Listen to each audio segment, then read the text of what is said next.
Good evening, everybody. My name is Howard Kamin, and I'd like to welcome you all to the Outrageous Sex Show.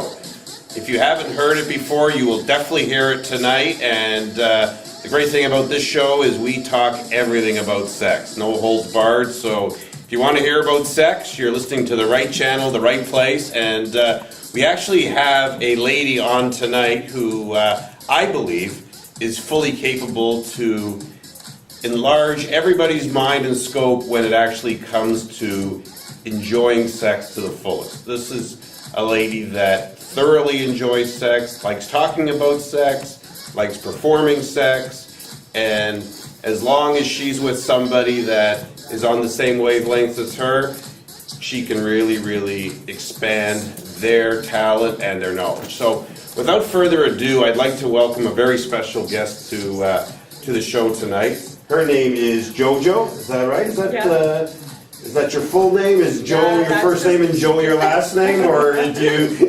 No, it's just. Is it Jojoe or Joejo? We'll just go with Jo. Jo. Okay. Well, welcome to the show. Thank you. It's my pleasure to have you here with us tonight, and you're looking great. You're looking as good as you probably did when you woke up this morning. So, no, you look better. A little bit of work, but I'm here. So I think I'm going to basically ask Joe some questions, and if anybody out there has any comments or questions, please, we can be reached online or through our blog or through Twitter or however they do things today. So the first question I'd like to ask you, Joe, is when did you discover sex? What was your first experience, and can you talk to us about the feeling of your very first time? This is a funny yet embarrassing story my mother used to tell. She would say that she'd put me to bed and I would rock so hard that I would move the crib and she'd hear me underneath. Then before I'd go to sleep, I'd let out an ungodly yell. And she used to tell these to people, and like finally at about 10 or 11, I looked at her, I was like, Mom, you gotta stop telling that story. And she's like, why? I'm like, because I was masturbating. And she's like, you couldn't have been masturbating. I would have liked to have been the sheets on that crib. I would have liked All I know is that the wheels were taken off and carpet was placed in my room, and I still rock that fucking crib. So it was a big thing, and the big scream at the end used to really shake people's bones. They'd come running up. I had a bunch of nannies. They'd come running up. What's wrong with the poor wee thing? So you probably started to dream of sex at a very young age. You had to go to bed. I don't remember not fooling around before I went to bed. I actually orgasm always before I go to bed. Is that still a tendency of you today? In fact, I can't go to sleep without it. You can't fall asleep without it. No, it has to be done. And I don't remember ever not doing that. Now, if you don't actually have an orgasm before you go to bed, you'll just be up all night. I'll be up all night. Okay. Now, is there any specific way that you like to orgasm? I would say that probably, and I would say that this is most honestly, and I think women are very embarrassed to say this, but I think most women hump their pillows. I gotta be honest. I think that if you hump your pillow, and you stick the pillow right in between you, lie on it. Just lie straight on it. Fingers underneath, whatever. And when I was a kid, I used to use things in the pillow. Now, when you actually masturbate, or do you think? What are you thinking about? What is in your head? It's funny. I used to make stories up, and I think sometimes those work, and it certainly gets you in the mood. But I think the ultimate thing is, and maybe as I've gotten older, I just more concentrate on my own self.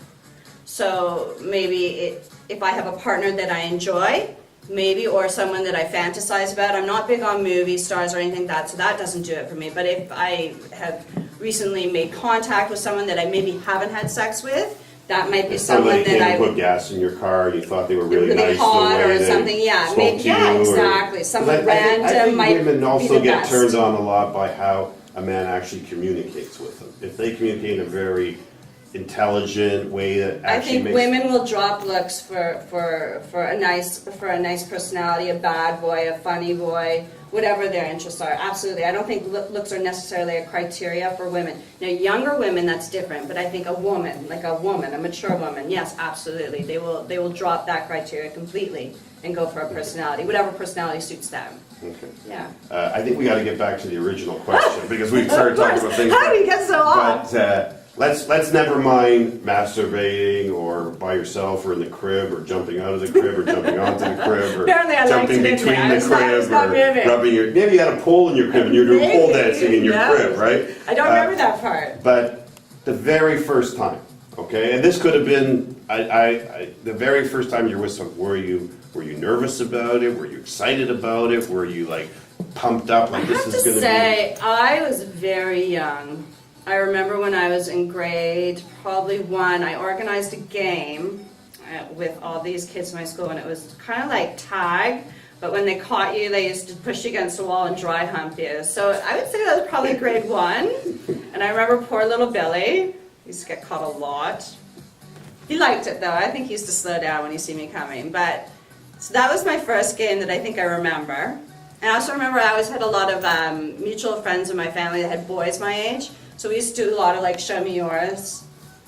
And I would show theirs, yeah. Like, no, we didn't necessarily touch. I think we did a lot more of looking than we did touching. But I remembered the dry humping for sure. So you were like right out of the gate ready to go. I think I was born to fuck. I really was. Some people are just horny because they're horny. I think I just naturally am a sexual being. I think that's always been predominant. Is it hereditary in your family, or My were you dad's just a like freak. There's no question about it, but not nearly as. Is there a certain gene that you're born with that and makes the opposite, you my horny? mother's a prude. Yeah. Now I did see some racy pictures they once took. I'm sorry. Well, you don't know 100% because you probably never actually walked in the door and your parents I were. did. Yeah. Oh yeah. That's crazy. That's eh? crazy. But my house is a crazy place. But yeah, my parents used to do the Sunday morning thing, and we used to just stand under the door thing going, buck, buck, buckaroo. Dad would come down after, eat over the sink with a cigarette back in the day, with a cigarette. Old Chinese food, fingers, smoking the cigarette. I used to call him Tony Tiger. He was so aggressive. God, it was hilarious. But those days are over. I don't think they fuck at all anymore now. That's a shame for them. No, there's Viagra, there's Cialis now. Cialis, so they can drink. Gotta get my mother good shit before you fuck her. No, but she's, I don't know. They're 72. Who knows what they do anymore? The bed ain't rocking much anymore. Well, you never know. You never know. Well, sometimes even these old cockers like to. I would like to say yes. I bought my mother a few toys here and there. I think that my father once told me he used them to massage his feet. I was slightly disappointed. Well, if that's what turns them on, let him I enjoy got some himself. really nice. I went to the Aren't We Naughty store. I decided my mom was turning 70. She should, be lubricated. She should have a nice vibrator. So I went and I got her this really cute little handheld one, so it was so unintimidating, it would be perfect for her. And I went and got her this great smelling lube. I can't even remember what it was, but it had a great smell to it. I thought it was perfect. I think it was pina colada or something. You're a nice daughter. Yeah, very nice sweet daughter. of me. You're very Yeah, sweet. she was embarrassed. Was it on Mother's Day or just her No, it was birthday? her birthday. It was her Okay, birthday. And so then my father and her went away on a vacation that September, and they came back, and I was like, I noticed the bottle was empty. I was like, oh, Mom, awesome, the bottle's empty. She's like, I rubbed your dad's feet every night with that. He really likes the smell. I was like, oh, Jesus. Really? Okay. Yeah, so. This question you can answer totally honestly, okay? I'm going to You can answer all my questions, Okay. obviously. Obviously, you love sex. I do. If you're obviously with the right person or right persons or. I just many love it persons. anyways, Okay, love yeah. it. Okay. Is there any fantasy that you haven't achieved yet that you still have out there that you'd like to one day, in the perfect scenario, just be able to make happen? It's so funny. I think that people have this predetermined notion of what they think is going to turn them on. And maybe that holds true, and maybe because I have done so many things that I don't have a specific fantasy. So I would say no, I don't have anything that's on So my you've bucket achieved list. all your I fantasies. think I've tried and done everything that Now I you just gotta possibly... repeat past fantasies. No, I don't want to repeat that either. God, no. But I think that if I were to see somebody or a couple or a bunch of people, a scenario could be easily made. And then a fantasy could be fulfilled that maybe I'm not even quite aware of. Maybe I'll just make it up as we go along, Maybe I'll see it and I'll be like, hey, could we do this? Like, how about I sit on your husband's face, eat your pussy while you suck his cock? And that could be my fantasy with that couple. Not to say that I haven't done that before, but with them I've never. So that could be something very hot. So you could see a certain couple, and then in your mind you could say to yourself, I could make a this would be specific, really fun yeah. if, like, one night we all dressed up as as School police girls, officers, you're a or headmaster or something, You create yeah. your own role, your own Absolutely. kind of play, and then kind Absolutely. of perform it. And it's not so much your own fantasy; it's how you get other people involved. With And I your think that's my fantasy. turn on now. I think that because it would be involving someone else and maybe going outside their boundaries. Because my boundaries are open, there are no boundaries. So now it's just a matter of expressing myself with other people. If I give them the joy of fulfilling a fantasy that I'm into, absolutely, that'd be hot. Okay. Very hot. You obviously, JoJo, have a very good libido. Good. Excellent. Good. You're always horny. You're always ready to A go. little high testosterone going, yeah.